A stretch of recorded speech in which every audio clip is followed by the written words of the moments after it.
Gjatë një interviste, kryeministri Edi Rama ka folur për përfshirjen e inteligjencës artificiale në qeverisje, duke veçuar rolin e diellës, asistentes virtuale që ai ka prezantuar si pjesë të reformave të reja.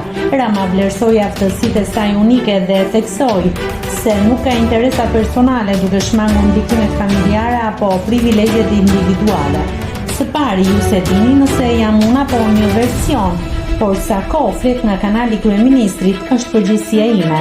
Ne vendosëm ta ndërmarrim këtë hap të madh për të përshpejtuar reformat dhe modernizmin. Teknologjia e re dhe inteligjenca artificiale janë një bekim për vendet si yni për të fituar kohën e humbur në dekada.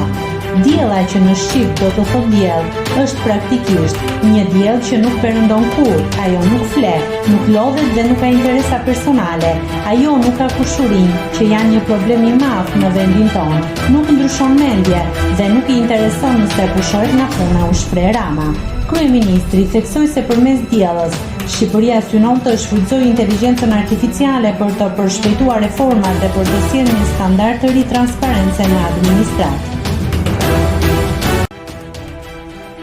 Nëse klikoni mbi butonin subscribe, do t'ju shfaqen të gjitha publikimet tona. Ju ftoj t'i bëni subscribe kanalit, të pëlqeni videot dhe të lini komentin tuaj.